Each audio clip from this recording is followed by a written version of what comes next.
අද පාඩමේ කරන්නේ සිතියම් හඳුනා ගැනීම කියන කොටස. ඒ කියන්නේ මේකදී අපි කතා කරනවා සිතියමක් කියන්නේ මොකක්ද? සිතියම් වර්ග මොනවද? සිතියම් වල අපි අඳුරගන්නේ මොනවද? සහ ඒ සිතියම් වල ලක්ෂණ සහ තව ඔයගොල්ලෝ වැදගත් කැලලක් තියෙන එක ඒ වෙලාවට කියන්නම් දේවල් ටිකක් අපි සාකච්ඡා කරනවා. එතකොට පුතේ මුලින්ම සිතියම් හඳුනා ගැනීම. දැන් මට කියන්න මොකද්ද සිතියමක් කියන්නේ කියලා? කියන්න බෑ නේද? දිගට පොඩි ටිකක් දිග උත්තරයක් තියෙනනේ chat එකට දාන්න අමාරුයි නේද? හරි කමන්නේ. අපි සිතියමක් කියන්නේ මොකද්ද කියලා ටිකෙන් ටික කතා කරමු. හරි. දැන් පුතේ සිතියමක් කියන්නේ මොකද්ද කියලා කතා කරනකොට මට මතකයි අපි පුංචි කාලේ ඔයගොල්ලෝ පුංචි කාලේ 10 රේන මට මතකයි 9 වසරේ හෝ 8 වසරේ පාඩමක කියනවා සිතියමක් කියන්නේ කුරුළු ඇහින් ලෝකය දිහා බැලීම. හරිද? සිතියමක් කියන්නේ කුරුළු ඇහින් يعني කුරුල්ලෙක් වගේ ලෝකය දිහා බලන එක. ඒ මොකක්ද ඒ කියන්නේ?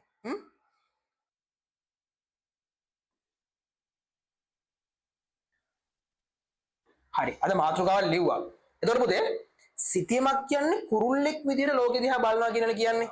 හරි. එහෙනම් ඒක ඔස්සේ ගිහිල්ලා අපි සිතියමක් කියන්නේ මොකක්ද කියලා නිර්වචනයක් නිර්මාණය කරගමු.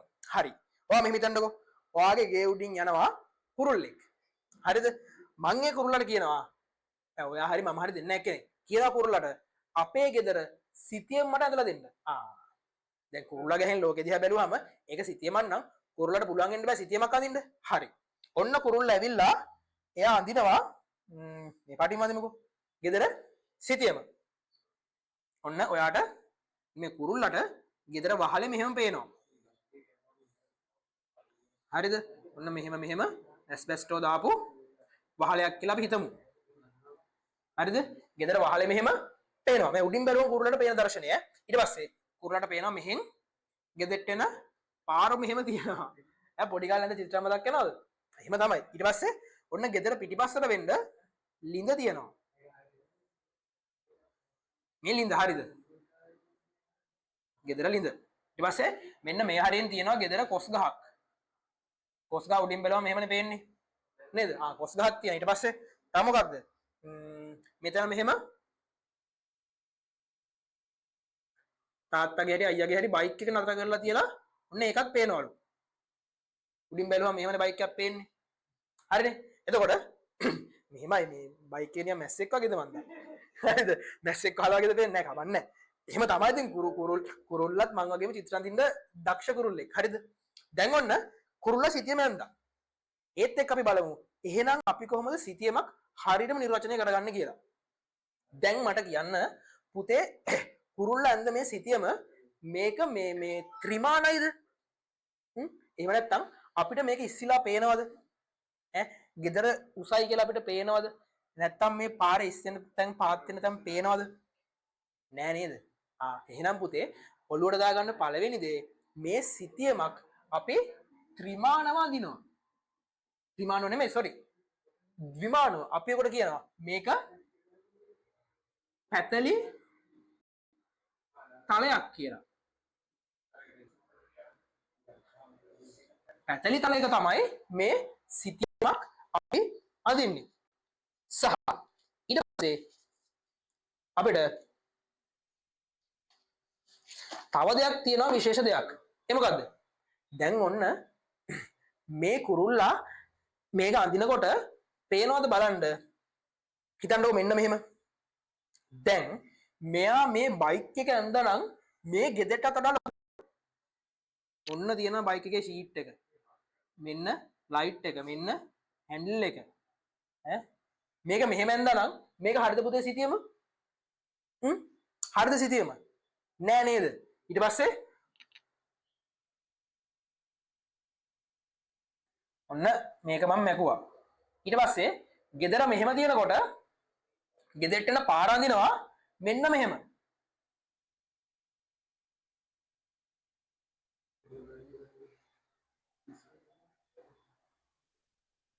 ඔන්න ගෙදරට එන පාර නෑ වතුර බටයක් වගේ. දැන් එහෙම හරිද සිතියමක්? දැන් ඇත්තටම මෙහෙම මේක ලෝකෙ පේන්නේ නෑනේ මීට වඩා ලොකුයි. දැන් මේ පාරේ ඉන්න පුළුවන්ද මේ බයික් එකට බෑනේ. ඊට පස්සේ ඔන්න ගෙදර ලිඳ අඳිනවා මෙහෙම නෙමෙයි. ලිඳ මේ හරියෙන් විතර අඳිනවා. මෙන්න මෙහෙම පුංචියට. මේක ලිඳක් නෙමෙයි නිකන් බාල්දියක් වගේ. දැන් බලන්න ඇත්තටම ලිඳේ සයිස් එකයි මේ කුරුල්ලා වැරදිට ඇන්දාම ලිඳේ සයිසයි වෙනස. එහෙනම් තේරෙන්න ඕනි පුතේ මේ සිතියම මොකක්ද? අපිට මේ සිතියම ඒ පරිමාණ වලින් තමයි අපි මේක ඇඳලා පෙන්නන්නේ.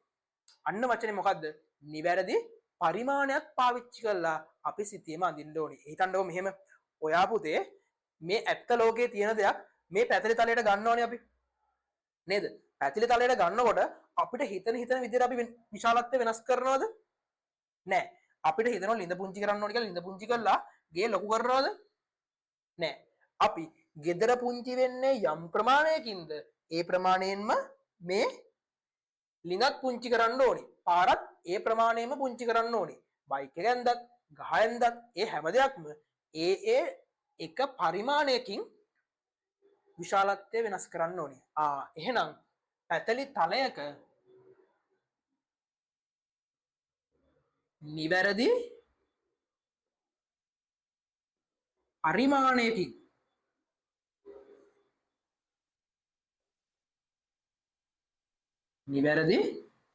පරිමාණයකින් ඇඳලා පෙන්වන්න ඕනි. දැන් ඔන්න අපි දන්නවා සිතියමක් කියන්නේ පැතලි තලයක තියෙන දෙයක්, නිවැරදි පරිමාණයක් තියෙන දෙයක්. ඔන්න තව දෙයක් මං කියන්නයි යන්නේ. ඒ මොකද්ද? දැන් පුතේ මේ සිතියම කුරුල්ලෙක් නේ යන්නේ. ඔයාට මේ කියවන්න බැරිද මේ සිතියම ඔයාට? ඔයා හිතන්න සමහරට පුතේ මන් දන්නේ නැහැ. මං හිතන්නේ සිංහල දරුවෝ හැමෝම ඉන්නේ මෙතන. ඔයා සිංහල දන්නේ නැහැ. ඔයාට මේ තියෙන්නේ මොකද්ද කියලා මේක බැලුවම අඳුර ගන්න බැරිද? හැබැයි මෙහෙමයි සමාවෙන්න මගේ චිත්‍ර කැතින් දවර අඳුර ගන්න බැරි වෙන්න පුළුවන්. හැබැයි ඇත්තම සිතියම මෙතන තිබ්බනම් පුතේ ඔයාට කියවන්න පුළුවන් මේක. නේද? ඔයාට හරියට භාෂාවක් බැරි වුණා. ඔයා කුමන රටක කෙනෙක් වුණත්, ඔයා මොන ප්‍රදේශයක කෙනෙක් වුණත් S2 පේනවා නම් පුතේ ඔයාට සිතියම කියවන්න පුළුවන්. සිතියමට අදාළ යම් දේවල් ටිකක් දැනගන්න ඕනේ තමයි. හැබැයි මේක හරියට ගත්තාම මේක මුළු විශ්වයේම ඕන කෙනෙක්ට කියවන්න පුළුවන් වෙන විදියට අදාළ සංකේත වලින් තමයි නිර්මාණය කරන්නේ. අපි ඔකට කියනවා විශ්ව ප්‍රකාශනයක්.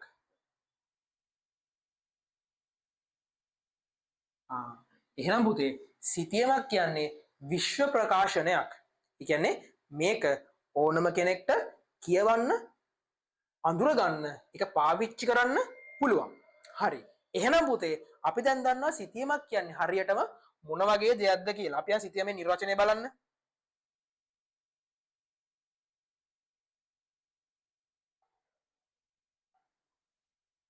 සිතියමක් යනු භූමිය මත දැක්වෙන භෞතික හා සංස්කෘතික ලක්ෂණ පැතලි තලයක් මත පරිමාණුකූලව ඉදිරිපත් කිරීමකි. දැන් තේරෙනව නේද?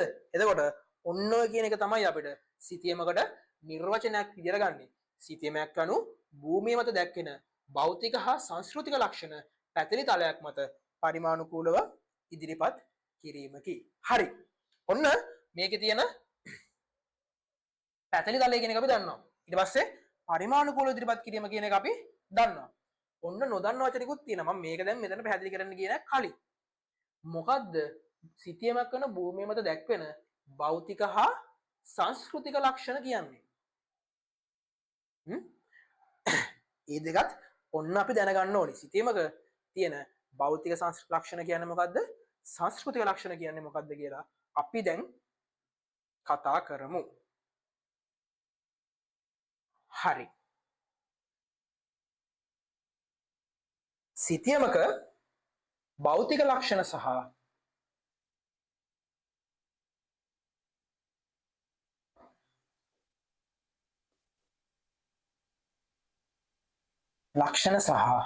සංස්කෘතික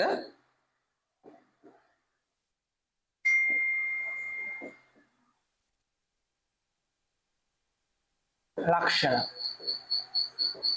මේ මොනවා කියලාද හිතන්නේ? දැන් පුතේ මෙන්න මෙහෙමනේ අපි සිතියමක් ඇඳහම හරිද?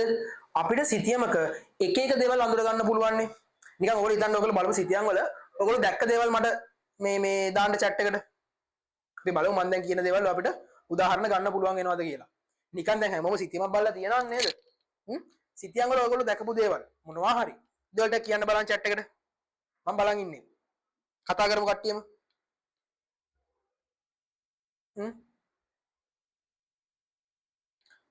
මහා මාර්ග අන්න හරි. මහා මාර්ග. හොඳයි තව. ඔන්න මම එක මෙතන ලියනවා. මාර්ග කියලා ලියන්නම්කෝ මම කම්මැලි හින්දා. තව මොනවද? වැව්. හොඳයි. තව කඳු. හොඳයි. හරි. තව මොනවද? ගංගා. කලපු. හොඳයි. ඔය තියෙන උත්තර. ගංගා. කලපු. තව ආගමික කියලා දෙන ආගමික ස්ථාන වෙන්න ඕනේ නේද? ආගමික ස්ථාන.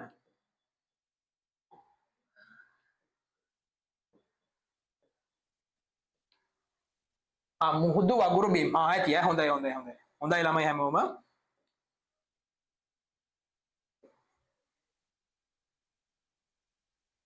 මම දැන් හිතුවා කට්ටිය මේ උත්තර දෙන්න නැති වේද කියලා.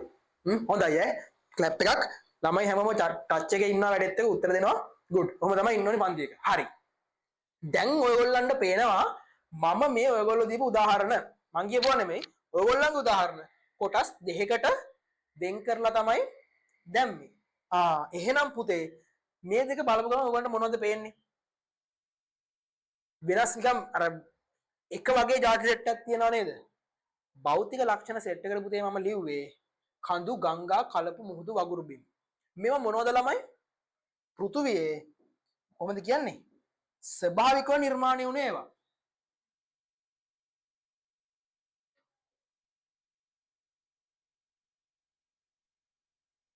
හරිනේ. එතකොට කඳු ගංගා කලපු මුහුදු වගුරු බිම් ඔය කියන එකී මෙකින් නොකී ස්වභාවිකව නිර්මාණය වුණු දේවල් තමයි මොනවද? අපි භෞතික ලක්ෂණ කියලා අඳුරගන්නේ. එහෙනම් පහළ අපිට තියෙනවා සංස්කෘතික ලක්ෂණ. මාර්ග කවුද හදන්නේ? අපි. මිනිස්සු. වැව් කවුද හදන්නේ? අපි. අපේ රජවරු නේද? පොළොන්නරුවේ දුව දන්නව නේද? ඊට පස්සේ ආගමික ස්ථාන කවුද හදන්නේ? අපි. ඒව පුතේ කෘතිමව නිර්මාණය කරන නැත්නම් මිනිසාගේ සකසුමු. මිනිස් නිර්මාණ.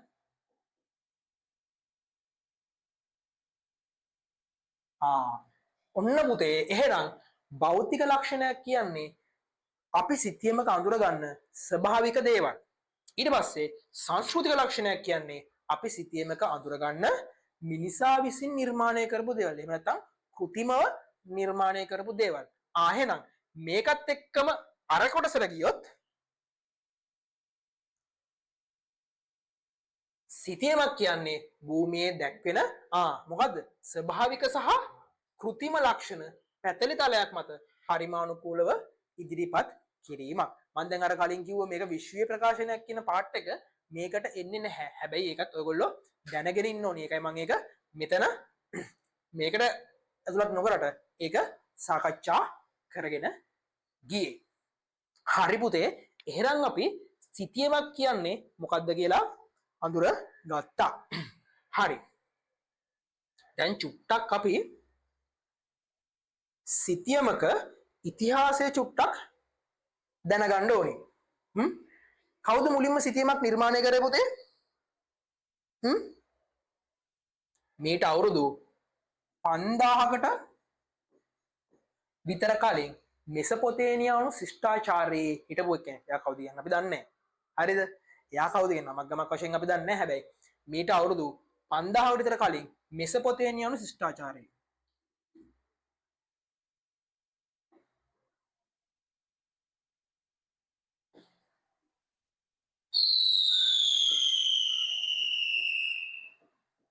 මෙසපොතේනියාවද මෙසපොතේමියාවද?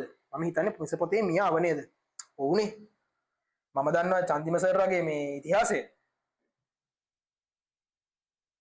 ඔන්න චන්දිම සර් වගේ නම් ආයෙ ටක්කෙනම කියනවා.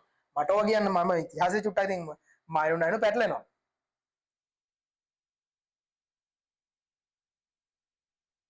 ඉතිහාසයේ හිටපු අවුරුදු 5000කට කලින් මෙසපොතේමියාව හරිනේ එතනත් පැත්තෙනවා අප්පා. හරිද? මෙසපොතේමියාවේ හිටපු ඒ ගමක හිටපු එක්කෙනෙක්. එයාගේ ගමේ සිතියමක් එයා මැටි පූරෝක ඇඳ ළමයි. ඒක තමයි අපි ඉතිහාසයේ නිර්මාණය වුණු පළවෙනි සිතියම විදිහට අඳුරගන්න. ඒක අර කිව්වා වගේ එන පරිමාණුකූලව එහෙම දැඩි තාක්ෂණයකින් නිර්මාණය කරපු එකක් නෙමෙයි. හැබැයි පුතේ ඒක තමයි සිතියමක ආරම්භය. එයාගේ ගම තියෙන්නේ මෙන්න මෙහෙමයි කියලා මැටි පුවරුවක ගමේ පාර සහ අදාළ ජනාවාස ටික එයාට පුළුවන් විදිහට ඇඳා. ඒක තමයි අපි ඉතිහාසයේ ගත්ත පළවෙනි සිතියම් විදිහට අඳුරගන්නේ. දැන් පුතේ වර්තමානයේ වෙනකොට අපි මේවා ගොඩාක් තාක්ෂණය දියුණු වෙලා තියෙනවා. මොනවද අපි වගේ පාවිච්චි කරන දියුණු තාක්ෂණ පුතේ සිතියම් නිර්මාණය කරන්න? අපි ගන්නවා ගෝලීය ස්ථානගත කිරීමේ පද්ධතිය කියලා එකක්.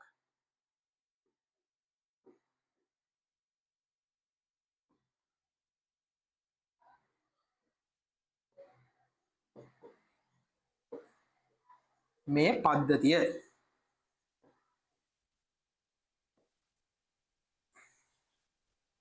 ඊට පස්සේ අපි ගන්නවා ගෝලීය තොරතුරු පද්ධතිය.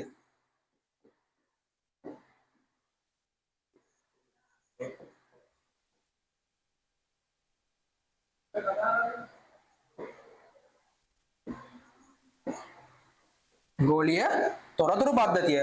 ඊට පස්සේ අපි ගන්න තව දෙයක් තමයි දුරස්ත සංවේදය.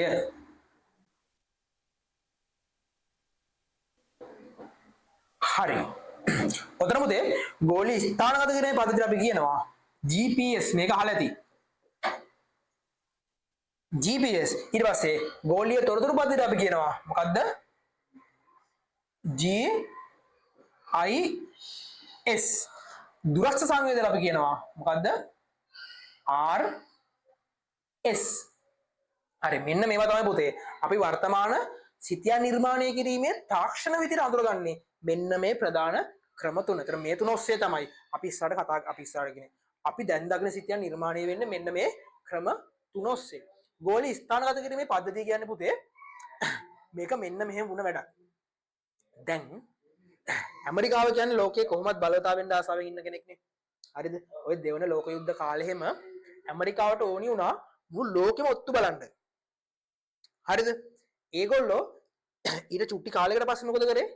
ඒගොල්ලෝ කරේ වැඩේ මේ මුළු ලෝකෙ වටේම චන්ද්‍රිකා ජාලයක් ස්ථාපනය කරා. දැන් මේ වෙලාවේ උනත් එළියේ හැම වෙලේම චන්ද්‍රිකා එකකින් දෙකකින් නැත්තම් තුනකින් අපිව බලන ගමන් ඉන්නේ.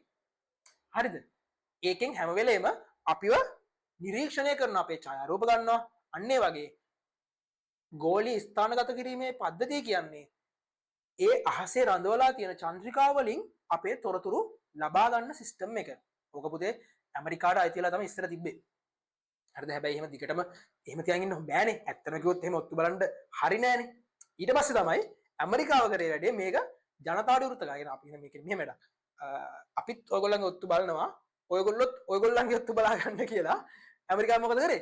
මේක ජනතාවට විරුද්ධ කරා. අන්න ඒකෙන් තමයි දැන් ඔයගොල්ලෝ Google Map දාගෙන එහෙම ගමන් යනවා තින් නේද? අයියට ගමන් යනකොට අම්මත් එක්ක ගමන් යනකොට තාත්තට යනකොට පාරවල් එහෙට මෙහෙට පෙන්නනවනේ. දැන් ඔයගොල්ලෝ යනකොට ඔයගොල්ලෝ යනවා කියලා මැප් එක දකින්නවනේ. ඒ දකින්නේ මොකද්ද? මෙන්න මේ කියන GPS එක GPS කියලා ඔයගොල්ලෝ අපි දන්නවනේ වචන ටික දන්නවා. GPS වලින් තමයි අන්නේ වැඩේ කරන්නේ. එතකොට ඔයගොල්ලන්ට යන්න පාර කියන්නේ කවුද? Google Map එකේ අක්කා. Google Map එකේ අක්කා කියන්නේ කවුද? ඇමරිකාව. දැන් වර්තමානයේ ඕක ටිකක් සමාගම් කිහිපයකට බෙදලා තියෙන්නේ. එතකොට ගෝලීය ස්ථානගත කිරීමේ පද්ධතිය එහෙම නැත්නම් GPS කියන්නේ අන්න ඒක. ඊට පස්සේ ගෝලීය තොරතුරු පද්ධතිය GIS. මොකද GIS කියන්නේ? ගෝලීය තොරතුරු පද්ධතිය කියන්නේ මේක පුතේ අපි GPS වලින් ලබා ගන්න දත්ත සහ යම් අවස්ථාවල RS වලින් ලබා ගන්න දත්ත අපි මොකද කරන්නේ? ගෝලීය තොරතුරු පද්ධතිය තුලින් ඒවා නිර්මාණය කරනවා වඩාත් හොඳ දත්ත බවට, වඩා සැකසූ දත්ත බවට පත් කරනවා මේ GIS කියන සිස්ටම් එක යටතේ. ඕකෙන් තමයි පුතේ එක එක සොෆ්ට්වෙයාර්ස් ගොඩක් තියෙනවා. ඒවෙන් නිල සිතියම් නිර්මාණය කරන්න මේ GIS කියන එක පාවිච්චි කරනවා. මම මේ මැද්දෙන් දාන ඇඩ් එකක්. හරිද? දැන් ඔයගොල්ලෝ මේවට ආසයි නම් කැමති නම් පුතේ මම පේරාදෙණිය විශ්වවිද්‍යාලනේ. හරිද? පේරාදෙණිය විශ්වවිද්‍යාලේ තියෙනවා GIS කියලා වෙනම ඩිග්‍රී එකක්. හරිද? ඒක තියෙන්නේ මම පේරාදෙණිය විශ්වවිද්‍යාලේ ආර්ට් ෆැකල්ටි එකේ. ඒතර ආර්ට් ෆැකල්ටි එකේ තියෙන ඩිග්‍රී එකක් තමයි GIS කියන්නේ. හරිද? ඕක පුතේ ආර්ට් ෆැකල්ටි එකේ තිබ්බට සයන්ස් ඩිග්‍රී එකක්. ඔයකට ඩිග්‍රියන් ලොකුට අයිඩියා ගන්න. හැබැයි අර ආර්ට්ස් ඩිග්‍රී වෙනම සයන්ස් ඩිග්‍රී වෙනම කියලා තියෙනවනේ. එතකොට GIS කියන්නේ ආර්ට් කරපු ළමෙක්ට සයන්ස් ඩිග්‍රියක් ගන්න හම්බෙන chance එකක්. හරිද? මේක සාමාන්‍යයෙන් දැන් ඔය නීතිවේදයේ තියෙන්නේ. නීතිවේදයටත් වඩා වටින ඩිග්‍රියක් තමයි පුතේ මේ GIS ඩිග්‍රී කියන්නේ. හරිද? ඔයගොල්ලෝ දැන් මේ 11 වසරේ ළමයි 10 වසරේ ළමයි තාම A level කරන්නේ නැහැ තමයි. හරිද? හැබැයි ඉස්සරහට ඔයගොල්ලෝ ඉගෙන ගන්නවානේ. ඩිග්‍රියක් ගන්න කැමැත්තෙන් ඉන්නවා කියලා මම දන්නවනේ. එතකොට පුතේ මෙන්න මේ GIS ඩිග්‍රී කියන්නේ ඉතාමත් වටින ඩිග්‍රී එකක් පුතේ. සාමාන්‍යයෙන් ලංකාවේ නෙමෙයි. ලංකාවේ එළිය වුණත් මැප් හදනවා කියන සෙල්ලම් වැඩක් නෙමෙයිනේ. ලංකාවේ එළිය වුණත් රැකියාවක් තියෙන ජොබ් එකක්. මම දන්නේ යාළුවෝ ඉන්නවා. ඒගොල්ලෝ ඩිග්‍රී අවුට් කරලා එළියට ගිහිල්ලා කොහෙවත් ජොබ් එකක් ගන්න නැහැ. ඒගොල්ලෝ නිදහස් අපි ෆ්‍රීලාන්සර්ලා කියන්නේ. නිදහස් නිර්මාණකරු හරි මොකද සිංහලට මම දන්නේ නැහැ. කෙනෙක් විදිහට වැඩ කරනවා. පිට රටින් යාලට ඕඩර්ස් එවනවා. ඒවලා ඒගොල්ලෝ මැප් නිර්මාණය කළා. ඒතොර ඒකෙන් තමයි යාලා ආදායම් මාර්ගයක් උපයගන්නේ. ගෙදර ඉඳන් මැප් එකක් හදුවා යවුවා සල්ලි ගත්තා. හරි ලේසි වැඩේ.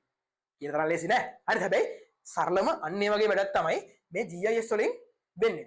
හරිද? හරිම හොඳ තාක්ෂණයක් වගේම ඩිග්‍රියක් වශයෙන් ගත්තොත් හොඳ ඩිග්‍රී එකක්. මගේ යාළුවොත් ඉන්නවා GIS කරපු. හරිද? මම GIS නෙමෙයි මම අධ්‍යාපනවේදී උපාධිය කරේ. ඒතකොට අධ්‍යාපනවේදී කියන්නේ Bachelor of Education. මගේ ඩේකුත් දාගත්තා වෙනවා. ඒතකොට Bachelor of Education එකේ තමයි මම ජියෝග්‍රැෆි ඉගෙන ගත්තේ. ඊට පස්සේ අපි කතා කරමු දුරස්ථ සංවේදය ගැන. නැත්තම් remote sensing RS. මොකක්ද RS කියන්නේ? නැත්නම් remote sensing කියන්නේ? මේක පුතේ අපි මොකක් හරි දෙයක් දිහා දුර ඉඳලා දත්ත ලබා ගන්න එක තමයි remote sensing කියන්නේ. මේක එක්කෝ අපිට ප්ලේන් එකකින් ගිහලා ගන්න ෆොටෝ එකක් වෙන්න පුළුවන්. එහෙම නැත්නම් බැලුන් එකක් යවලා ලබා ගන්න ෆොටෝ එකක් වීඩියෝ එකක් වෙන්න පුළුවන්. නැත්නම් ලොකු ක්‍රේන් එකක් උස ක්‍රේන් තියෙන්නේ. අන් ඒකකින් ලබා ගන්න ෆොටෝ එකක් වෙන්න පුළුවන්. ඔන්න ඔය වගේ මොකක් හරි දෙයක් දිහා දුර ඉඳලා දත්ත ලබා ගන්න එකක් තමයි අපි දුරස්ථ සංවේදය කියලා කියන්නේ. එතකොට ඔන්න ඔය ක්‍රම තුන තමයි පුතේ අපි වර්තමානයේ භාවිතා වෙන දියුණු සිතියන් නිර්මාණය කිරීමේ ක්‍රම විදිහට අඳුරගන්නේ. හරි. එහෙනම් ඒක ඇල්ලත් අපි කතා කරලා ඉවරයි. හරි.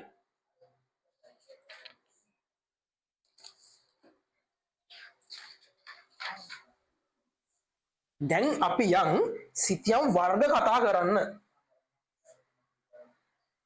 ආයමත් කියන පුතේ අපි අද මේ සෙමිනාර් එකේදී සිතියම් මාක් කරන්නේ නැහැ. මොකද අර කිව්වා වගේ මම දන්නේ නැහැ දරුවනේ මම විවෘත සෙමිනාර් ගන්න කරන්නේ. ඒකට ඔයගොල්ලෝ සිතියම් ගැන දන්න 10 සහ 11 දෙගොල්ලොම ඉන්නවා. සිතියම් ගැන දන්න දරුවෙක් ඉන්නවා වෙන්නත් පුළුවන්. නොදන්න දරුවෙක් ඉන්නවා වෙන්නත් පුළුවන්. ඒ නිසා සහ මේ පැයක් වගේ කාලයක් ඇතුළත අපිට සිතියම් මාක් කරලා දෙන එක ටිකක් අසීරු වැඩක්. කරන්න පුළුවන්. බැරි නෑ. හැබැයි මම හිතන්නේ ඔයගොල්ලොත් එක්ක මේ වැඩේ මේ වෙලාවේ කරන එක සාර්ථකයි කියලා. ඒ නිසා තමයි අද මම මේ පාඩමේදී සිතියම් හඳුන්වා දීම කරන්නේ. ඔයගොල්ලන්ට ඕන නම් එක්සෑම් එකට එන්න පුළුවන් වැදගත් සිතියම් ටිකක් මාක් කරන්න. මට ටග් ගාලා ඒකත් මේ දැන් ගෲප් chat එකටම හරි කමන්නේ දාන්න.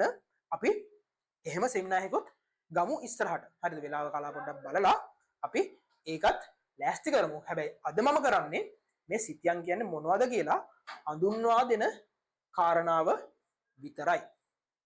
හරි. දැන් පුතේ අපිට ප්‍රධාන සිතියම් වර්ග දෙකක් අඳුර ගන්න පුළුවන්.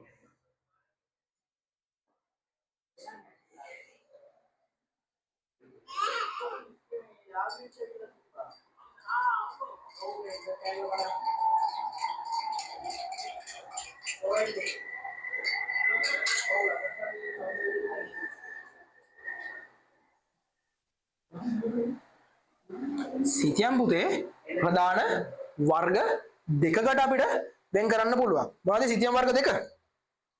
එකක් තමයි තේමා සිතියම්.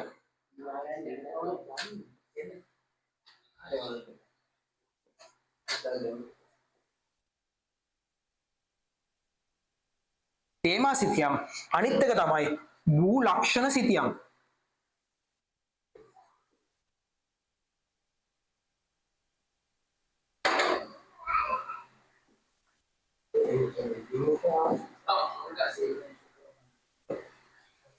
හරි. දැන් පුතේ මොකද්ද තේමා සිතීමක් කියන්නේ? මොකද්ද භූ ලක්ෂණ සිතීමක් කියන්නේ? අපි ඔය කොටස් දෙක පොඩ්ඩක් කතා කරමුද වෙන වෙනම. දැන් අපි මුලින්ම කතා කරමු තේමා සිතියම්.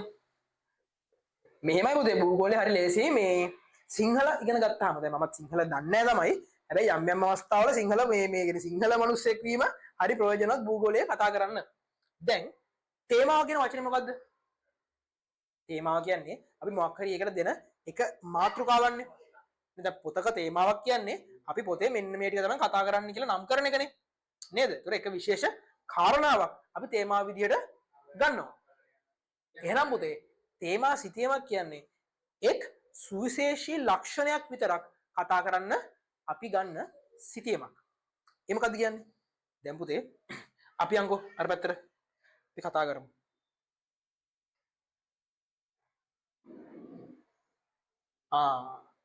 දැන් පේනවද මේ තියෙන සිතියම් ටික? මේවා පුතේ තේමා සිතියම්. හරිද? දැන් බැලුවහම පේනවා මේ සිතියමේ පේනව නේද?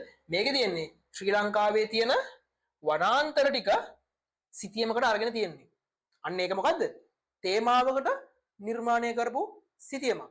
ඊට පස්සේ මෙන්න මේ සිතියමට ආවහම මේකේ මොකක්ද තියෙන්නේ? ශ්‍රී ලංකාවේ ජනසංඛ්‍යාව පෙන්눔 කරන්න හදපු සිතියමක්. පේනවද? ඒ කියන්නේ පාට අනුව පාට වැඩි වෙන්න ජනසංඛ්‍යාව වැඩි. අඩු වෙන්න ජනසංඛ්‍යාව අඩුයි. පේනවද මේ? කොලම් පැත්තෙන් ගොඩාක් අද වෙලා තියෙනවා. ඊට පස්සේ අනිත් පැති වලට යන ටික ටික කහ පාට වෙලා තියෙනවා. ඒ මොකද්ද? ශ්‍රී ලංකාවේ ජනසංඛ්‍යාව කියන තේමාව යටතේ නිර්මාණය කරපු සිතියමක් තමයි තේමා සිතියමක් තමයි මේ දකින සිතියම. ඊට පස්සේ මේ මොකද්ද? මේ ඇවිල්ලා ලෝකයේ ජනගහනය පෙන්눔 කරන සිතියමක්. අර වගේම මේ හරිද? ඔන්න ඔය වගේ සිතියමක් තමයි මෙතන අපිට අඳුරගන්න තියෙන්නේ. දැන් බැලුවාම පුතේ අපිට පේනවනේ මේවේ අපි දකින හැම එකම ඔබලා තියෙද? ආය ඔකක් දාමුකෝ. මේක මේ වැසි ජලය කියලා ඒවත් දානවා මේවත් දානවා හැම එකම දානවා. එහෙම තියෙද? නෑ පුතේ. තේමා සිතියමක් නම් ඒක යම්කිසි එක තේමාවකට තමයි නිර්මාණය වෙලා තියෙන්නේ. හරිද? එතකොට මෙන්න මේ වගේ දකින්නේ අපි අන්න ඒ සිතියම්. ඊට පස්සේ අපිට තියෙනවා කතා කරන්න තව සිතියම් වර්ගයක්. ඒ මොකද්ද? භූලක්ෂණ සිතියම්. ඒ මොකද්ද කියන්නේ? දැන් භූලක්ෂණ කියන වචනේ ගත්තාම භූමියේ ලක්ෂණ වගේ අදහසක් එනවනේ. නේද? ඒවල පුතේ භූලක්ෂණ සිතියමක් කියන්නේ මෙන්න මේ වගේ අපි දකින සිතියම්. මම හිතන්නේ මේකේ මේ සිතියමේ අපිට මේ ක්වොලිටි එකේ ප්‍රශ්නයක් තියෙනවා. අපිට මේ වෙලාවේ තිරේ ඒ අදාළ සිතියම පෙන්වන්න පුළුවන් වෙයි කියලා හිතනවා. ඔව් හරිද? එතකොට මේ දැන් ඔයගලන්ට පේනවා මේ ඔයගලන්ට පේන්නේ මොකද්ද? භූලක්ෂණ සිතියමක්. එතකොට මේක බැලුවම ඔයගලන්ට මොනවද පේන්නේ? දැන් පේනවා සිතියමේ ඔයගලන්ට මේ වෙලාවේ තිරේ දිස්සෙනවා භූලක්ෂණ සිතියමක්. දැන් පුතේ මේක එක තේමාවක් අනුවද මේක අපි අදලා තියෙන්නේ? එක තේමාවක් තියෙද මේකේ? නෑ. ඔයගොල්ලන්ට මතකයි මං කලින් කියා දුන්නා මොනවද? භෞතික සහ සංස්කෘතික තොරතුරු කියන තොරතුරු වර්ග දෙක අපි සිතියම් වල පෙන්නනවා කියලා. එහෙනම් මේක බැලුවම ඔයගොල්ලන්ට පේන්න ඕනේ මේකේ අපි භෞතික තොරතුරු සහ සංස්කෘතික තොරතුරු කියන තොරතුරු දෙකම මේකේ දාලා තියෙනවා. එතකොට පුතේ භූලක්ෂණ සිතියමක් කියන්නේ එක තේමාවකට යන්නේ නැතුව පොදුවේ සමස්තය පෙන්눔 කරන සිතියමක්. හරිද? දැන් මේක දිහා බැලුවම අපිට පේනවා මොනවද? කඳු වැටි පේනවා. ඊට පස්සේ දැන් බැලුවම පේනනේ කඳු වැටි සමෝච්චර එකත් එක්ක කඳු වැටි පේනවා. ඊට පස්සේ අපිට මාර්ගයක් ගලාගෙන යනවා පේනවා. ඒතර කඳු වැටි කියන්නේ ස්වභාවික දේවල්. මාර්ගයක් කියන්නේ කෘතිම නිර්මාණය දේවල්. එතකොට ඔන්න ඔය කියන ලක්ෂණ සමස්තයත් එක්ක නිර්මාණය නේවා තමයි අපේ භූලක්ෂණ සිතියම් කියලා අඳුරගන්නේ. හරි. එහෙනම් හරියම අපිට සිතියම මේ තිරේ දැක්ුණා ප්‍රමාණවත් කියලා මම හිතනවා. එතකොට ඔන්න ඔය ප්‍රධාන දේවල් දෙක තමයි අපි ප්‍රධාන සිතියම් විදිහට අඳුරගන්නේ. දැන් අපි චුට්ටක් මේවැ ලක්ෂණ සහ මේවැ මොනවද තියෙන ප්‍රයෝජන කියන එක චුට්ටක් සාකච්ඡා කරමු. පුතාලා තමහර අපිට හරි. එහෙනම් පුතේ මෙතෙන්ට ගම් කතා කරපු දේවල් අපිට පාඩ තේරුණාද? ප්‍රශ්නයක් නැද්ද? ආයි දැනගන්න දේවල් තියෙනවද?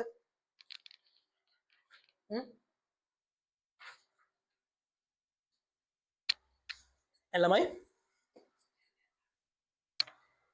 chat එක දාන්න. දැන් මෙතෙන් ටිකක් කතා කරපු දේවල් ටික පැහැදිලිද කියලා මට පොඩ්ඩක් කියන්න.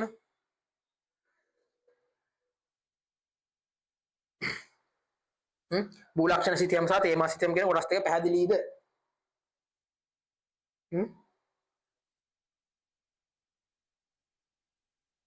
chat එක දාන්න කමන්නේ. පැහැදිලි නේද? හරි හරි වසත් හරි. එහෙනම් හරි හරි හරි හරි. thank you. දැන් ඔය සද්ද නැති හින්දා මම පොඩ්ඩක් කතාවට අල්ලගත්තේ මේ බලන්න වැඩි තේරුණාද කියලා. මේක මේ ටික ඉස්සරහට යන්න ඔයගොල්ලෝ චෙක් කරගෙන යන්න බෑ මම. හරි. එහෙනම් පුතේ අපි කතා කරමු එකින් එකට මේ සිතියම් වල ප්‍රයෝජන වර්ග මොනවද කියලා. අපි යන්කෝ මුලින්ම තේමා සිතියම් පැත්තට. තේමා සිතියම් වල ප්‍රයෝජන මොනවද ළමයි? දැන් බැලුව බැලමට ඔයගොල්ලන්ට පේනවා තේමා සිතියම දැක්ක ගමන් අර භූලක්ෂණ සිතියම වගේ ඔළුව කැරකැවිල්ල ගතිය අඩුයි නේද? ඈ භූලක්ෂණ සිතියම දැක්ක ගමන් අම්මට සිරි මේ මොකක්ද කියලා හිතෙනවානේ. නේද? තමයි සිතියම් එපා වෙන්නේ ඒක දැක්කහම. හැබැයි මේ තේමා සිතියම් පුතේ එහෙම නැහැ.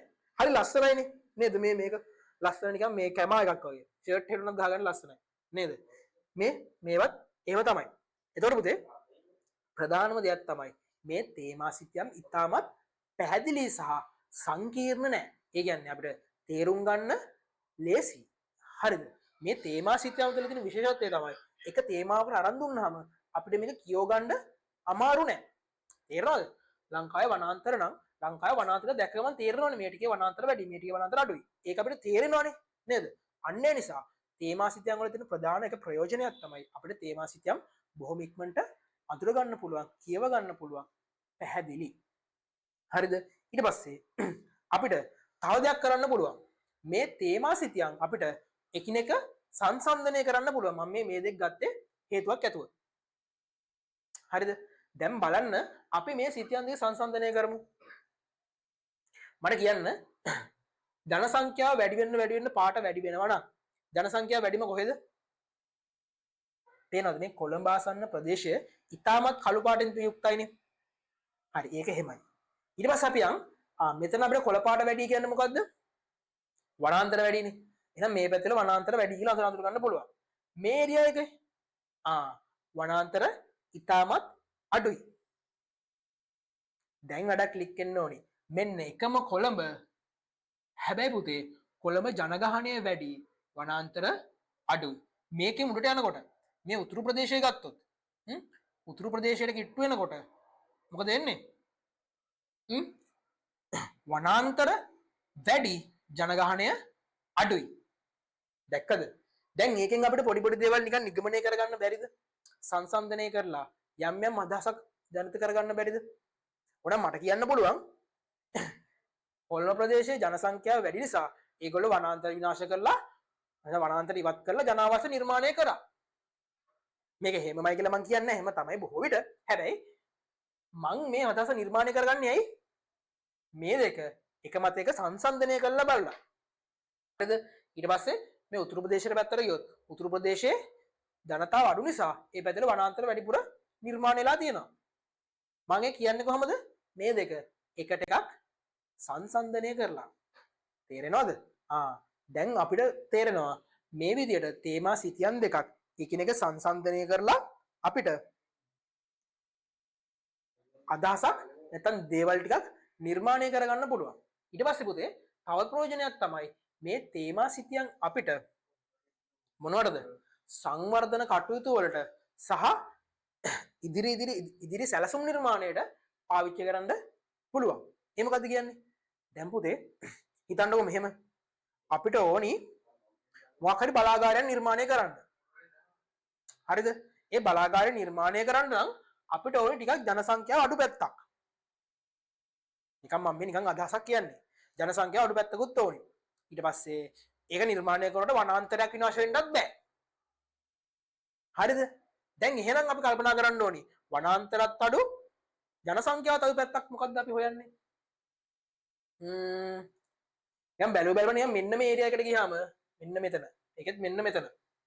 ජන සංඛ්‍යාව වැඩි නේද? මෙන්න මේ ඒරියා එක. මෙතනත් වනාන්තර අඩුයි. මෙතනත් ජන සංඛ්‍යාව අඩුයි. මෙහෙම 100% දැන් මේක ගැලපෙන්නේ නැහැ හරිද මේ මට එහෙම හොයන්න අමාරු එකපාරට බැලුවම හැබැයි දැන් මං කියන්න යන්නේ තේරෙනවද ඔයගොල්ලන්ට එතකොට මේ වගේ සිතියම පාවිච්චි කරලා අපිට සංවර්ධන කටයුතු සැලසුම් කරගන්න තව තව අනාගත දේවල් නිර්මාණය කරගන්න මේ සිතියන් අපිට පාවිච්චි කරන්න පුළුවන් තවවත් තියෙන ප්‍රයෝජන අනිත් එක තමයි අපි භූගෝල විද්‍යාවේ විතරම කතා කරනවා අවකාශීය රටාවන් ගැන මොකක්ද අවකාශීය රටාවන් කියන්නේ භූමියේ තියෙන පැටර්න්ස් කියන්නේ රටාවන් අන්නේ රටාවන් අඳුරගන්න අපිට මේක ඉතාමත් ප්‍රයෝජන වෙනවා දැන් තව විදිහට ගත්තොත් කොළඹ මිනිස්සු එකතු වෙනවා කියන්නේ කොළඹ නාගරීකරණය වැඩි කියන එක පොඩි රටාවක්නේ අපිට මේ සිතියෙන් බැලුවම මේ රටාව පේන්නේ නැද්ද පේනවනේ ඊට පස්සේ ලෝකයේ වෙරළබඩ පැත්තට යනකොට ජනසංඛ්‍යාව වැඩි කියන එක මේ වෙරළාසන්න කලාපයේ ජනසංඛ්‍යාව වැඩි කියන එක පොඩි රටාවක්නේ ඒ රටාව අපිට පේනවනේ නේද ඔන්න ඔය වගේ අපිට ලෝකයේ රටාවල් නැත්නම් භූමියේ තියෙන රටාවල් නැත්නම් අවකාශීය රටාවන් අඳුරගන්න මේ තේමා සිතියම් ප්‍රයෝජනවත් වෙනවා හරිද ඒ කැලේ ටික පැහැදිලි නේද ළමයි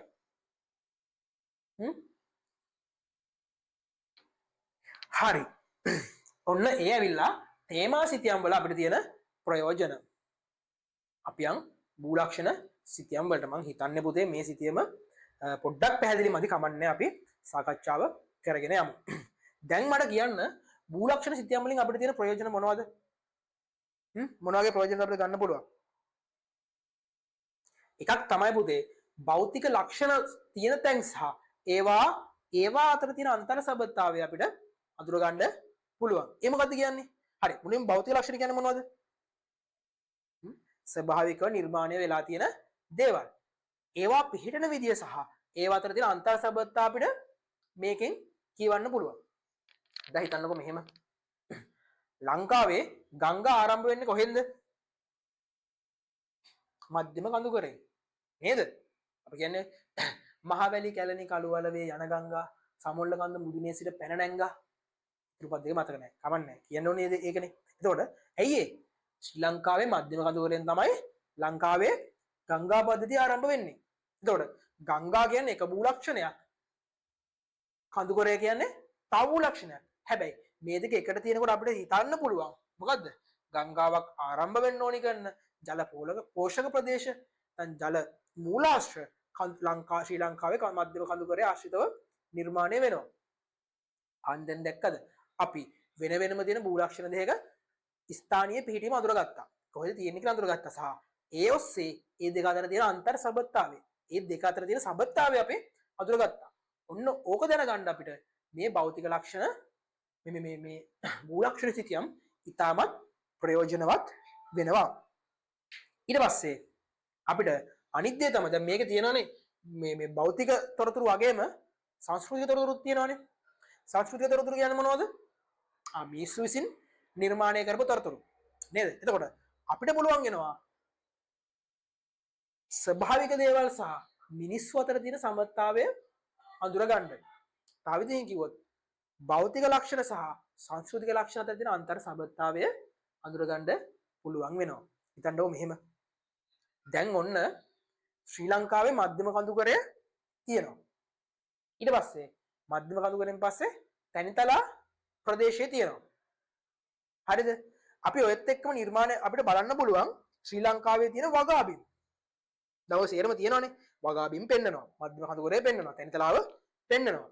තැනිතලා පැත්තකට ගියොත් අනුරාධපුර පොළොන්නරුව පැතිවල මොනවද පුතේ වගා කරන්නේ?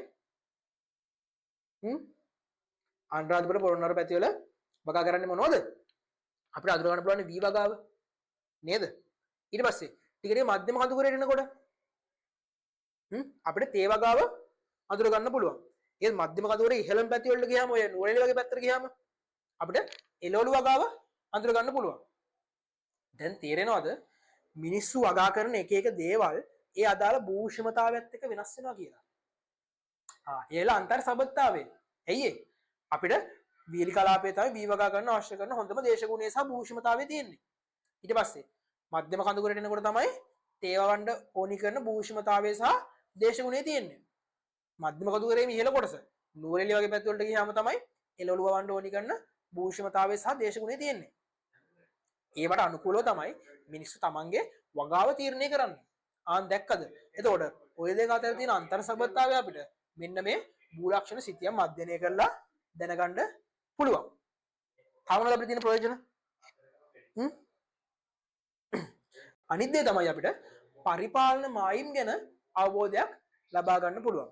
දැන් පුතේ මේ භූලක්ෂණ සිතියම් වල මිනිස්සු විසින් නිර්මාණය කරු පරිපාලන මායිම් සමස්තය පෙන්눔 කරනවා. ඒ කියන්නේ මොනවද? පළාත් වෙන් කරන සීමා, ඊට පස්සේ දිස්ත්‍රික් වෙන් කරන සීමා, ඊට පස්සේ ප්‍රාදේශීය ලේකම් කොට්ටාස ඔය එකීමේකී සමස්ත පරිපාලන මායිම් වෙන් කරන සීමාවල් ටික මේ සිතියම් වල අඳුර ගන්න පුළුවන්. එතකොට පුතේ අපිට මොකක් හරි දෙයක් කරනකොට මේ සිතියම් පාවිච්චි කරලා ඒ දේවල් වලට අනුකූල වෙන්න සහ අපේ වැඩ සැලසුම් කරගන්න මේ සිතියම් පාවිච්චි කරන්න පුළුවන්. අනිත් දේ තමයි පුතේ අර කිව්වාගේ තේමා සිතියම් වගේම මේ භූලක්ෂණ සිතියමුත් අපිට සංවර්ධන කටයුතු වලට යොදා ගන්න පුළුවන්. දැන් ඔය සංවර්ධන කටයුතු වලට යොදා ගන්නවා කියන කාරණා පුතේ තේමා සිතියම් සහ භූලක්ෂණ සිතියම් කියන කොටස් දෙකටම අදාළව තමයි තියෙන්නේ. ඇයි ඒ? මොකද මේ හැමදේම මිනිස්සු නිර්මාණය කරන මොකක් හරි ප්‍රයෝජනයක් ලබා ගන්නනේ. නේද? එතකොට එන්න ඒකත් එක්ක ගත්තාම මේ භූලක්ෂණ සිතියම් අපිට සංවර්ධන කටයුතු වලට යොදා ගන්න පුළුවන්. අර කිව්වාගේ හිතන්නකෝ අපිට වෙරළබඩ ප්‍රදේශය අඳුර ගන්න පුළුවන්. ඊට පස්සේ වෙරළබඩ ප්‍රදේශයේ මිනිස්සු ඒකරාශී වෙනවා කියලා අඳුර ගන්නත් පුළුවන්. එහෙනම් පුතේ අපිට ඕක යොදාගෙන සංචාරක කර්මාන්තය දියුණු කරන්න ඕනි කියන සැලසුමක් හදන්න බැරිද? වෙරළබඩ ප්‍රදේශයට මොකක් හරි ගංගාවක් වැටෙනවා. එතන කලපුවක් තියෙනවා. එහෙනම් ඒ කලපුවේ මේ කලපුව බේස් කරගෙන කලපුව පදනම් කරගෙන අපිට සංචාරක කර්මාන්තය ඊට පස්සේ එහෙම නැත්නම් මොකක් හරි හස්ත කර්මාන්තයක් වගේ දෙයක් අපිට නිර්මාණය කරන්න සැලසුම් කරන්න බැරිද? පුළුවන්. දැක්කද? එහෙම ගත්තාම භූලක්ෂණ සිතියම් සංවර්ධන කටයුතු වලට යොදා ගන්න පුළුවන්. මම පුතේ පොදුවේ ඔය භූලක්ෂණ සිතියම් සහ තේමා සිතියම් කියන කොටස් දෙකේ ප්‍රයෝජන තමයි සාකච්ඡා කළේ. V කියන්නේ මම හිතන්නේ මේ බීලි කලාපයේ තියෙන වගාව ගැන තමයි බුදු කියන්නේ. ඔව්. මම අපි කතා කරානේ. හරිද? එතකොට ඔය මම කතා කරේ සිතියම් වර්ග දෙක. ඊට පස්සේ පුතේ මම කියවනේ මම තව පුංචි කෑල්ලක් කරනවා කියලා කිව්වා. අපිට පොඩි වෙලාවක් තියෙනවා. අපි ටක් ගාලා මේක ඔයගොල්ලෝ ආසාවෙන් කියන ආසාවෙන් නෙමෙයි. ඉගෙන ගන්න කැමති පාර්ට් එකක්. පියංකෝ ආයේ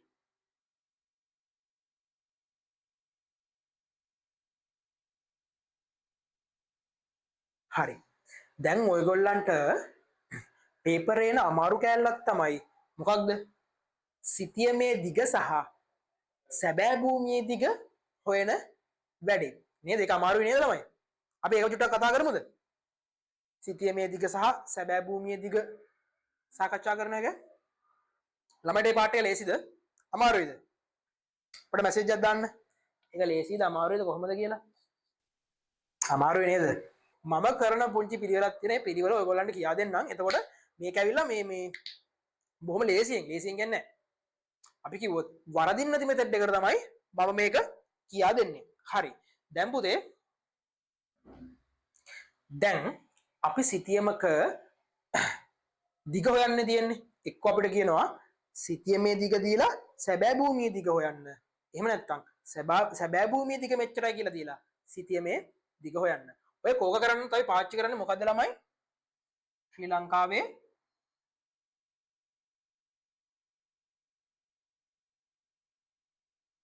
එක අණු 50000 සිතියම. හරිද? එක අණු 50000 සිතියමෙන් අපිට හොයන්න කියන්නේ. එතකොට පුතේ ඔයගොල්ලෝ දැනගන්න ඕනි මේ එක කියන්නේ මොකද්ද? මේ 50000 කියන්නේ මොකක්ද කියලා. මේ එක කියන්නේ මොකද්ද? සෙන්ටිමීටර් එක. 50000 කියන්නේ මොකද්ද? සෙන්ටිමීටර් 50000. හරිද? එතකොට මේකේ මේ නොකියා කියන්නේ මොකක්ද? සිතියමේ 1 සෙන්ටිමීටරයකින් සැබෑ ලෝකයේ සෙන්ටිමීටර් 50000ක් පෙන්නනවා කියලා. හරිද? එතකොට පුතේ සෙන්ටිමීටරයක් සෙන්ටිමීටර් 50000ක් කියන්නේ කොච්චර දිගක්ද? නෝක තමයි අපි දැනගන්න ඕනේ පාර්ට් එක. මේක ටික ටික හොමියට අහන් ඉදලා ඔලුවට දාගන්න. 1 සෙන්ටිමීටරයකින් සැබෑ ලෝකයේ කිලෝමීටර් භාගයක් පෙන්වනවා. හරිද? මෙතන දැනගන්න ඕන දේ තමයි සෙන්ටිමීටර් 50000ක් කියන්නේ කිලෝමීටර් භාගයක්. කිලෝමීටරයක් කියන්නේ සෙන්ටිමීටර් ලක්ෂයක්. හරිද? ඔන්න ආයමත් කියනවා එකට 50000 සිතියමක 1 සෙන්ටිමීටරයකින් සිතියම 1 සෙන්ටිමීටරයකින් සැබෑ ලෝකයේ සෙන්ටිමීටර් 50000ක් නිරූපණය කරනවා. ඒ කියන්නේ 1 සෙන්ටිමීටරයකින් සැබෑ ලෝකයේ කිලෝමීටර් භාගයක් නිරූපණය කරනවා. ඔක පැහැදිලිනේ? එහෙනම් පුතේ මෙතන 1 කිලෝමීටරයක් පෙන්වන්න නම් සෙන්ටිමීටර් කීයක් ඕනද? සෙන්ටිමීටර් දෙකක් ඕනි. සෙන්ටිමීටර් බලන්නකො වැඩි පැටලෙනවානේ. සෙන්ටිමීටර් දෙකක් ඕනි. හරිද? වැඩි පැහැදිලිද? දැන් පුතේ මේක ඔළුවේ තියාගන්න ඕනේ. සිතියමේ සෙන්ටිමීටර් දෙකක් සැබෑ ලෝකයේ කිලෝමීටර් එකක් පෙන්නුම් කරනවා. හරි ඕන මම මේක තව ඩක් ලියන්නම්කෝ. පැහැදිලි තව පැහැදිලි කරන්නම්කෝ.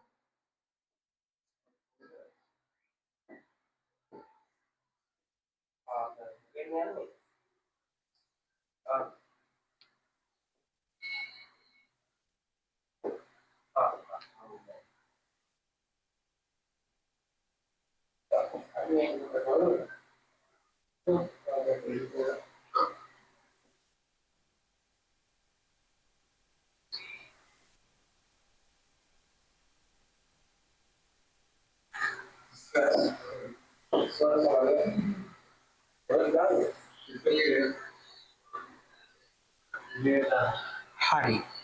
එතකොට පුතේ මෙන්න මේක තමයි ඔයගොල්ලෝ ඔළුවට දාගන්න ඕනි දේ. සිතියමේ සෙන්ටිමීටර් දෙකකින් සැබෑ ලෝකයේ 1 කිලෝමීටරයක් පෙන්වනවා. දැන් මම ඔයගොල්ලොත් එක්ක සාකච්ඡා කර 1.50000න් මෙන්න මේකට නිකන් කන්වර්ට් කරගත්තානේ. හරව ගත්තනේ 1.50000 සිතියම කියන්නේ අපි ඕර්ගැනික් ගොළුවේ තියෙනවානේ. එතකොට 1.50000 කියන්නේ 1 සෙන්ටිමීටරයකින් කිලෝමීටර් භාගයක් පෙන්වනවා. එහෙනම් සෙන්ටිමීටර් දෙකකින් 1 කිලෝමීටරයක් පෙන්වනවා. ඔන්න ඔය කාරණා පුතේ මන්නම් කියන්නේ අමාරුයි නම් මට අමාරුයි. මේක කරා.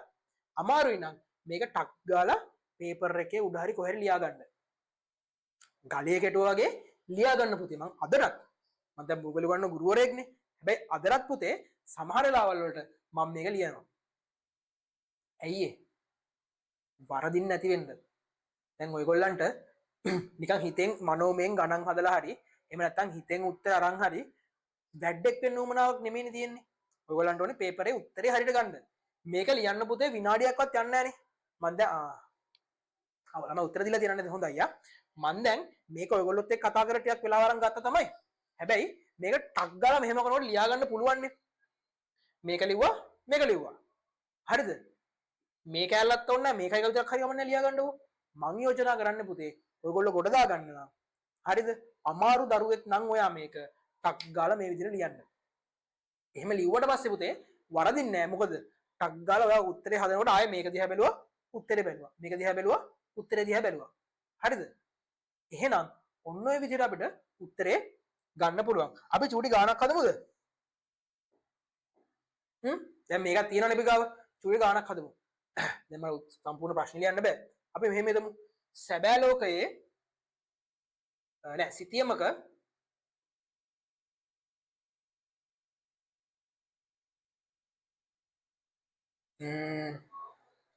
සිතියමක සෙන්ටිමීටර් 16ක් දිග මාර්ගයක් තියෙනවා. සිතියමක සෙන්ටිමීටර් 16ක් දිග මාර්ගයක් තියෙනවා.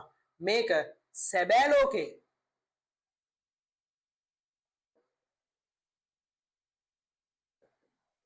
කොපමණද? දැන් මාත් එක්ක ගාන හදමු ළමයි. සෙන්ටිමීටර් හොඳයි. ඒ උත්තර ඇවිල්ලා තියෙනවා.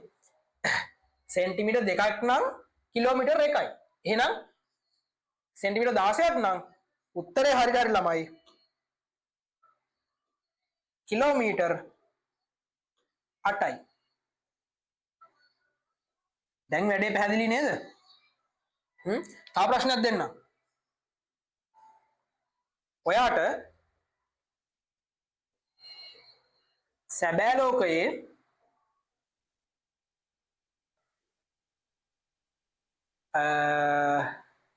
කිලෝමීටර් 12ක් දිග මාර්ගයක් තියෙනවා. ඒක සිතියමකට ගත්තොත් කීයක්ද? ටකල් උත්තරේ දාන්න ළමයි.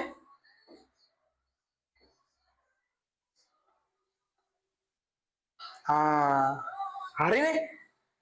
සිතියමේ 2යි නම් සැබෑ ලෝකයේ 1යි. එහෙනම් මොකද වෙන්නේ?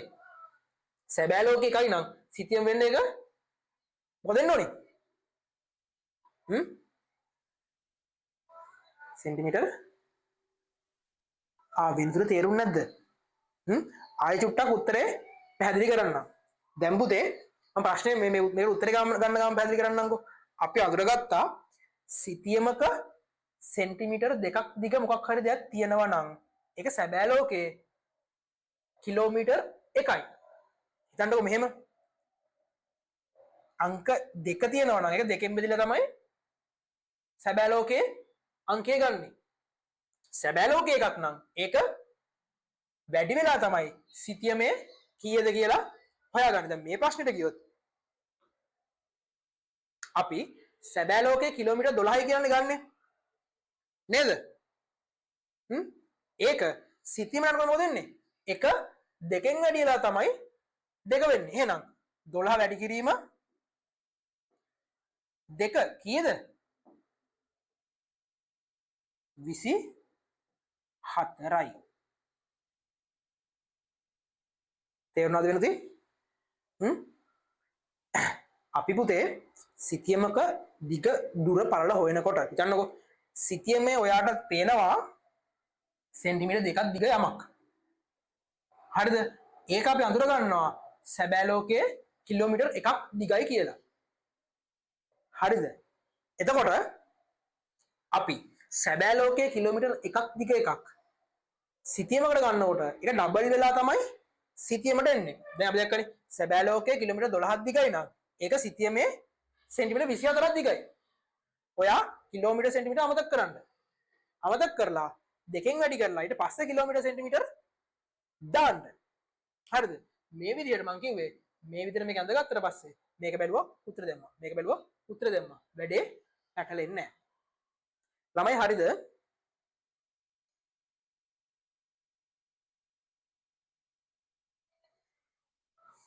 වැඩේ ආයේ අමාරුයිද? පැටලුණාද? හරි නේද? අපි ආයෙ තව එකක් කතා කරමුකෝ. වෙලාව තියෙනවා. වෙලාව තියෙනවා කියන්නේ වෙලාව චුට්ටක් අඩුයි. කවන්නේ අපි කතා කරමු ටක් ගාලා තව එක ප්‍රශ්නයක්.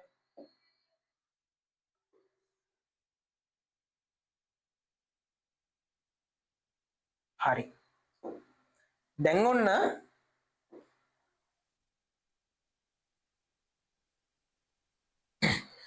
මම කියනවා ඔයාට දෙනවා සිතියමක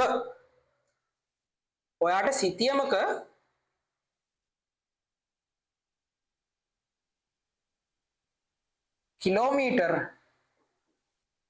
නෑ සිතියමක කිලෝමීටර් දෙන්න බෑනේ කිසියමක සෙන්ටිමීටර්නේ. ආක ලියුවේ නෑනේ. සිතියමක සෙන්ටිමීටර්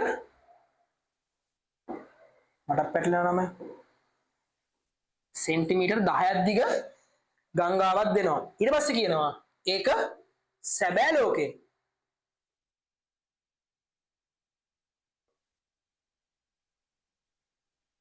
ලෝකේ කිලෝමීටර් කීයක්ද කියලා හොයන්න. ඔයා කරන්න ඕනේ පුතේ කෙලින්ම සෙන්ටිමීටර් කිලෝමීටර් අමතක කරන්න. හරිද? අමතක කරලා මේක දිහා බලන්නකෝ. සිතියමේ 2යි නම් සැබෑ ලෝකයේ 1යි. මොකද වෙලා තියෙන්නේ? දෙකට බෙදලා තියෙන්නේ. එහෙනම් සිතියමේ 10යි නම් සැබෑ ලෝකයේ කීයද? 5යි කිලෝමීටර්. හරිද? ඔන්න තව ප්‍රශ්නයක් ලියනවා. ඊට පස්සේ ඔයාට සැබෑ ලෝකයේ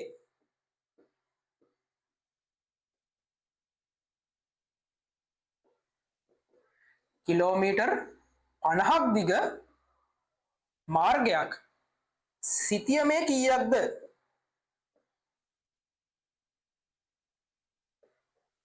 සිතියමේ කීයක්ද කියලා අහනවා. ආයමත් කියන පුතේ කිලෝමීටර් සෙන්ටිමීටර් අමතක කරන්න. අමතක කරලා බලන්න සිතියමේ 2යි නම් සැබෑ ලෝකයේ 1යි. එහෙනම් සැබෑ ලෝකයේ තියෙන එක දෙකෙන් වැඩිලා තමයි සිතියම එනකොට එන්නේ. ඊට පස්සේ එහෙනම් සිතියමේ තියෙන එක දෙකට බෙදලා තමයි සැබෑ ලෝකයට යන්නේ. ඔයා එහෙනම් සැබෑ ලෝකයේ තියෙන එක දෙකෙන් වැඩි කරලා දාන්න ඕනි සිතියමට එනකොට. එහෙමයි නේද? සැබෑ ලෝකයේ 1යි නම් සිතියමේ 2යි. එහෙනම් සැබෑ ලෝකයේ 50යි නම් සිතියමේ කීයද? 100යි. සිතියමේ නම් අපි කිලෝමීටර් සෙන්ටිමීටර්ද? සෙන්ටිමීටර්. දැන් හරිනේ. වැඩේ පැහැදිලි නේද ළමයිට? 100යි. අන්න හරි කට්ටියට වැඩේ සෙට් වෙලා තියෙනවා. හරිද? මං කියන්නේ පුතේ මේ වගේ මේක දිහා බැලුවා මේක දිහා බැලුවා. ඔය වගේ මේක ලියාගත්තා නම් පුතේ වැඩේ ලේසි. දැන් සමහරට මෙහෙම වෙන්නත් පුළුවන්. එක් ළමයා ආවේනිකයිනේ. දැන් මම මෙහෙම ලියන්න හුරු වෙලා තියෙනවා. ඔයාට මෙහෙම ලියන්න හුරු නැත්තම් ඔයාට ආවේනික ක්‍රමයක් හොයාගන්න පුතේ. කිසි ප්‍රශ්නයක් නෑ. අන්තිමට උත්තරේ එනවා නම් මම මොන විදිහට කරත් කමක් නෑ. ඔයාට දැන් මම මෙහෙම හෙනට හැල්ලක් ලියලා වැඩේ කරාට මනෝමයෙන් මෙහෙම කරනකොට ගන්න පුළුවන් නම් ඒක ප්‍රැක්ටිස් කරන්න. කිසි අවුලක් නෑ. අපිට ඕනි කරන්න පුතේ අන්තිම මොහොතේ එක්සෑම් එකට කයි උත්තර ලියන එකනේ. නේද? ඒකට ඕනි කරන පාර මම පෙන්නනවා. ඔයාට ඔයාගේ පාරක් හොයාගන්නත් පුළුවන්. නේද?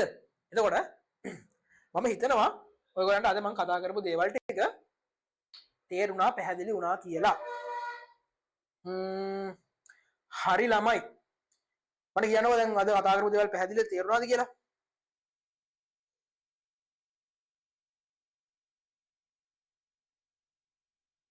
අවුලක් නෑ නේද? වෙනදී හරි. ඔව් නේද? හරි. good. එහෙනම් මම අදට ඉවර කරන්නද පන්තිය? සෙමිනාර් එක. මොකද මේ අපි පුංචි වෙලාවකනේ ගත්තේ. අපිට මීට වඩා වෙලාව ගන්නත් බෑ. මං හිතනවා මේ කරපු ටික ප්‍රමාණවත් කියලා. අපි පුතේ ආයෙමත් ඉස්සරහට තව සෙමිනාර් එකක් හරි තව ඉස්සරහට අපි ඊළඟට මොකද්ද කරන්න පියවර කියලා ඔයගොල්ලන්ට ගෲප් එක හරහා දැනුවත් කරන්නම් පුතේ. එතකොට ඔයගොල්ලන්ට තව දැනගන්න දේවල් තියෙනවා නම් එතන Google ගැන නොතේරෙන දේවල් තියෙනවා නම් ඒක තව සෙමිනාර් එකක් ඕන නම් ඒක මොන කොටස යටතේද කියලා දැනගන්න එහෙම තියෙනවා නම් යෝජනාවල් ටග් ගාලා මට මැසේජ් එකක් දාන්න පුතේ ගෲප් එකේ මගේ නම්බර් එක තියෙනවා මම දැන් ලියන්නකෝ නම්බර් එක ඉතින් දිස්සනවද නම්බර් එක හරි දැන් තා ටිකකින් තිරේ ඒ නම්බර් එක දිස්සනවා හරි මේ පෙන්නේ ඒකට ওই නම්බර් එකට කතා කරලා වැඩිදුර තොරතුරු දැනගන්න පුළුවන් අපි ඉස්සරහට තව වැඩ ගොඩාක් පුතේ භූගෝලයේ පැත්තෙන් සහ විද්‍යාව පැත්තෙන් ඉතිහාසයේ පැත්තෙන් තව ගොඩාක් වැඩ පිළිවෙල රාශියක් සූදානම් කරමින් ඉන්නේ. එතකොට ඔයගොල්ලන්ට පුළුවන් අපිත් එක්ක එකතු වෙලා O level කොට දාගන්න වැඩේ අපිත් එක්ක එකතු වෙලා කරන්න. හරිද? මේක ටීම් වර්ක් එකක්. අපි ඉස්සරහට මේ ටීම් වර්ක් එකේ දිගටම වැඩ කරගෙන යමු. හරි. එහෙනම් පුතේ අද සම්බන්ධ වුණ හැමෝටම ස්තුති කරනවා සහ සුබ රාත්‍රියක් කියලා ප්‍රාර්ථනා කරනවා. මම සමුගන්නම්. සුබ දවසක්. ආයුබෝවන්.